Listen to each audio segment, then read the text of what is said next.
बाबूजी जौने जौने बगिया में प्रभु राम जा रहे हैं, फूल की सारी डालियां भगवान को देखकर झुक जा रही है। पूरी रात बीत गई लेकिन वैसा फूल पाए जब सीता जी मंगाए रहे। सवेर होत पहुंचे महर्षि वाल्मीकि मुनि जी के कुटी पर। फूल तो तमाम खिले थे लेकिन दो फूल ऐसा रहे उन्होंने भगवान के आवत देखे थे और टाइट हो जाए। पावन सुहाग रात हरि का मन मोड़ दिया। अब पहुंचे हैं पुष्प पास कली को एक तोड़ लिया। समय की नजाकत को भगवान भी नहीं समझ पाए कि सुहाग रात का रस्म अधूरी रह गई बा। पहुंचे ने एक फूल हमन से तोड़ लिए बाबूजी, और जब तोड़ लिए तो जो बगल वाला फूल रहा वो बच्चे का रूप धारण कर लिया और प्रभु राम को ताना मारने लगा। बिरहा में एक लाइन तर्ज का भाव है लेकिन तर्ज से बढ़िया हमारे बिरहा में फर्जबा मास्टर साहब।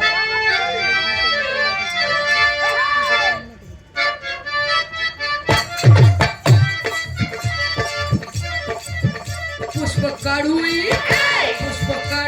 बचनिया सुनावे लगले। पुष्प कड़ुई बचनिया सुनावे लगले। कौने कहा तोरा हमरा भाई आजा मुड़िया। कौने कहा तोरा हमरा भाई आजा मुड़िया। खड़ा हो जा बनिया चलावे लगले। पुष्प कड़ुई बचनिया सुनावे लगले। पुष्प कड़ुई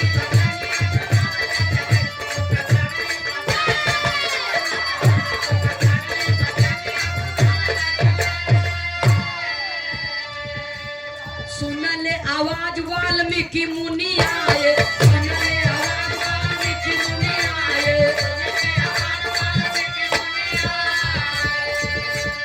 रोवत सुमन हाल चुनी चुनी बताए।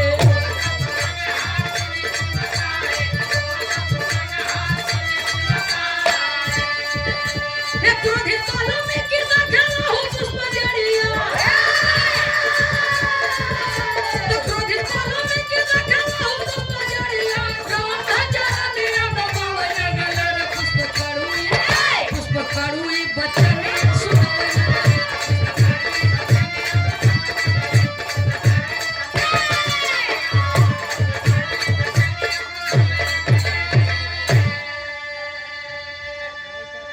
बगल वाला फूल ताना मारने लगा कि अरे पापी, अरे निर्दयी, मुझे जीवन दान देने वाला मेरा मालिक नहीं है और तुमने मेरे भाई की गर्दन को काट लिया। याद रहे आज मैं अपने भाई के लिए रो रहा हूँ, तड़प रहा हूँ। एक दिन तू भी अपने भाई के लिए रोएगा, तू भी अपने भाई के लिए तड़पेगा। जैसे जिस दर्द को मैं झेल रहा हूँ तू भी उस दर्द का एहसास करेगा। ये मेरा श्राप है तेरे लिए। सुनने वाले श्रोता सज्जनों, और तब तक महर्षि वाल्मीकि मुनि जी आ गए। और जब महर्षि वाल्मीकि मुनि जी आ गए तो देखते हैं भगवान राम। तो महर्षि वाल्मीकि मुनि जी राम को प्रणाम करते हैं और प्रभु राम महर्षि वाल्मीकि मुनि जी को प्रणाम करते हैं। ऋषिवर ये क्या है, ये कैसी माया है? तब महर्षि वाल्मीकि मुनि जी बताते हैं, देखिए बाबूजी, जब दो शक्तियों का मेल होता है तो अनोखा खेल होता है। कवि को संकेत करना पड़ा, कहना है एक तरफ स्वयं भगवान और एक तरफ महान तपस्वी ऋषि वाल्मीकि मुनि जी। हुआ क्या, महर्षि वाल्मीकि मुनि जी कह रहे हैं, बिरहा में एक लाइन तर्ज का भाव है।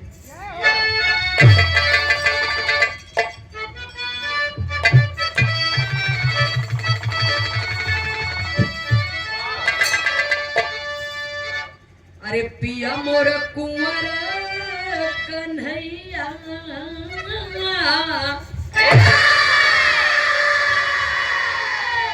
ये पिया मोर कुंवर कन्हैया, बोलावे ले बसुरिया बजाए।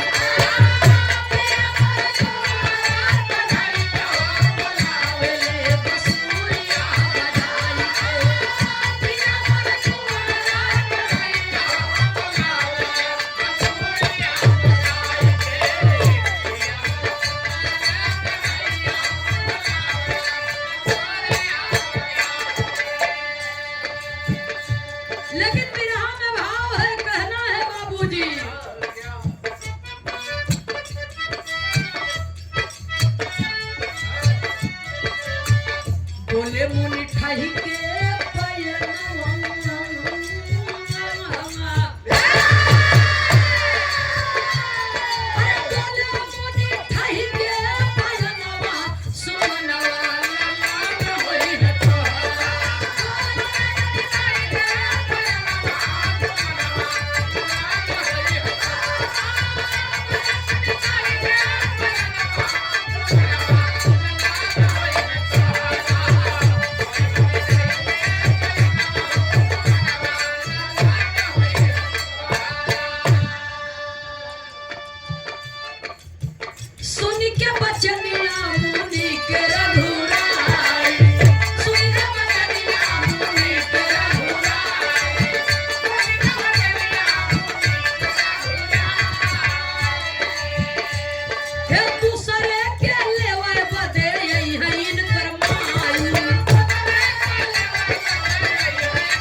के कैले पयनवा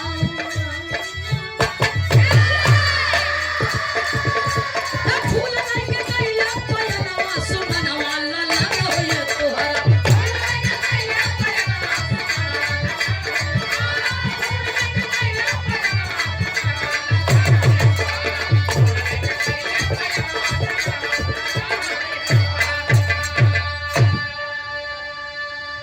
महर्षि वाल्मीकि मुनि जी कहें ए मैं नहीं कहता, ये प्रभु की कृपा है, ये ऐसा ही विधि का विधान है। जवन फूल आप ले करके जा रहे हैं ये फूल आपके पुत्र के रूप में होंगे। जब ये इतना बतिया सुनत है भगवान रामचंद्र जी कहीं अगर ये फूल हमार बेटवा होई तो मैं भी आपको वचन दे रहा हूँ कि इनकर माई दूसर का लड़का लेवे बदे ही कुटिया पर रही है। इतनी बात कह करके फूल लेकर के पहुंचे बाबूजी अयोध्या में। सीता जी को दिए, सारी रस्म पूरी हुई। धीरे धीरे समय बीता। कहानी संक्षिप्त में चल रही है बाबूजी।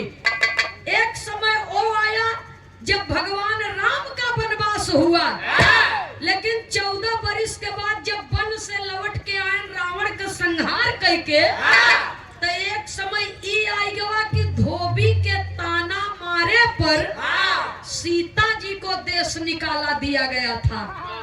उस समय सीता जी गर्भवती थी। लक्ष्मण जी ले जाकर के जंगल में उनको छोड़ दिए। वाल्मीकि मुनि के कुटी पर उनको आश्रय मिला, सहारा मिला। और सीता जी का नाम, एक नाम वहां रखा गया वन देवी। वन देवी के नाम से वहां उनको पुकारते थे लोग वाल्मीकि मुनि के कुटी पर।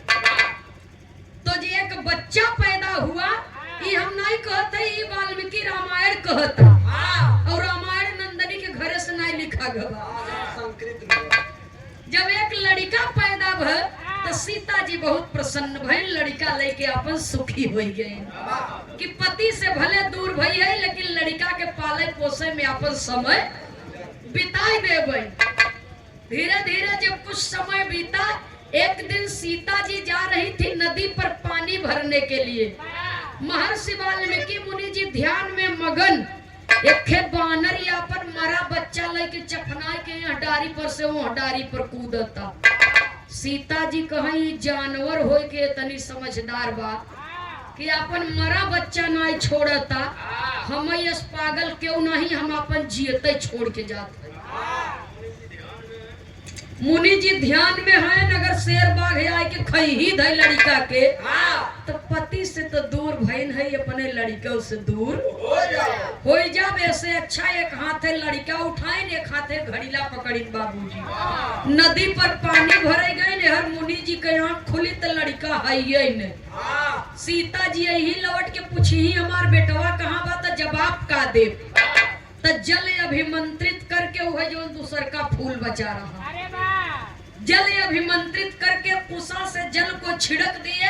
माया शक्ति से जब बेटवा पैदा हो के कुटी पर खेले लगा प्रकट हो के, तो सीता जी आइन देखत हैं तो जैसे लड़का उनके कोछे में वैसे हूबहू कुटी पर यही जगह पर हमारे स्वर्गीय बाबा शोभनाथ यादव जी कहा करते थे, देसी कहावत है बाबूजी, हड़बड़ में गड़बड़ भवा बिना बाप का बेटवा भवा।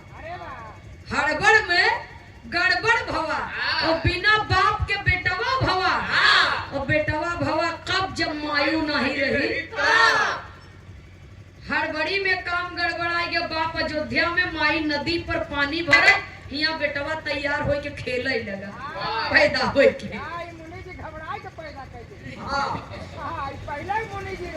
पहले के तपस्वी रहे ऋषि महात्मा, आज के तपस्वी तो जेल काटत है। बड़े बड़े ऋषि मुनि अजुआ है।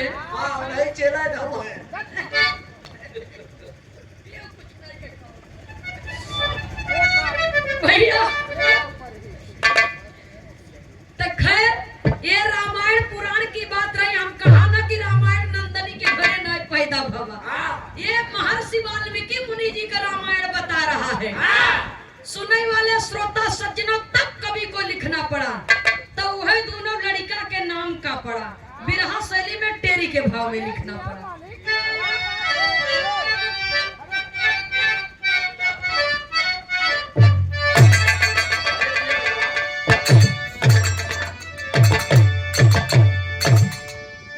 अरे राम समर में जीते दुहिनों पोड़ावा,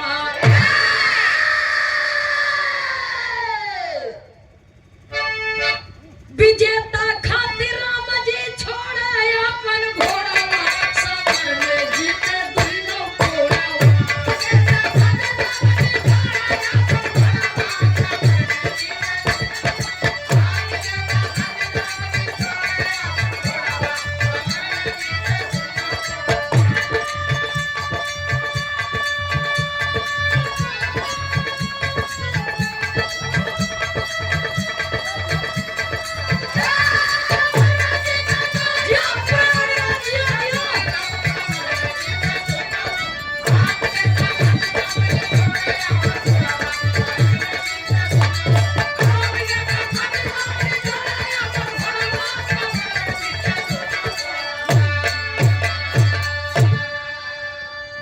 विजेता खातिर राम जी छोड़े अपन घोड़वा, समर में जीते वही दोनों फूल सीता जी और प्रभु राम के लड़का के रूप में पैदा हुए, जिनका नाम लव और कुश पड़ा, जिन्होंने बड़े बड़े वीरों को धराशायी कर दिया बाबूजी। तब यहाँ कवि जी 4 लाइन कवित का भाव लिखे, गाना करीब में है, कहना है।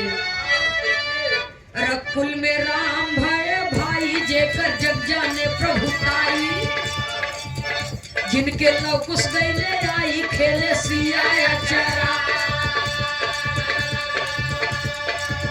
राखे मात पिता निधि आशा, ताके भैले अति प्रकाशा, अति से निपत्ति अभिलाषा, नभजी लेते लहरा।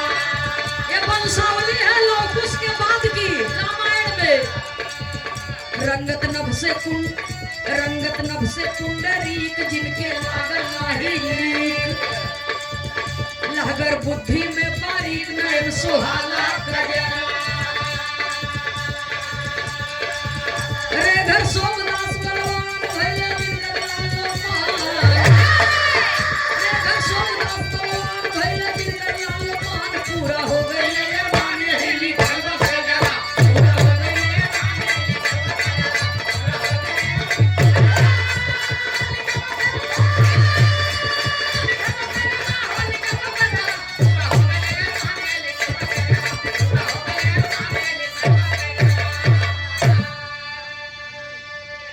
पहले के जमाना में जब बिरहा लिखा है तो हमन ककहरा बंदिश छंद भी रहे, और कुछ शायरी ऐसा रहा कि जौने अक्षर से उठे वही अक्षर से बंद होई।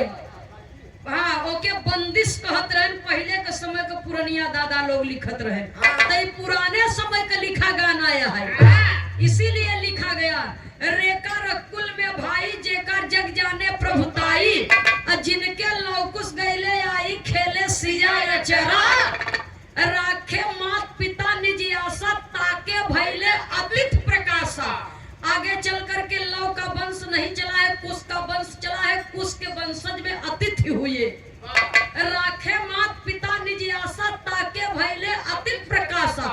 तिथ से निपत की अभिलाषा नभ जी लेते लहरा। रंगत नभ से पुंडरीक जिनके लागल नाही लीक, और लहगर बुद्धि में बारीक नयन सुहाला कजरा। रे घर सोमदास बलवान भइले जिनकर लाल लो मान, अब पूरा हो गईले अरमान यही लिखल बा सजरा। कुश का वंश कहाँ तक चला? राजा सोमदास जी के। अब उसके आगे का रामायण में कहानी तो नहीं मिली है बाबूजी, कवि को संकेत करना पड़ा स्वर्गीय दत्ता पंधारी के धुन।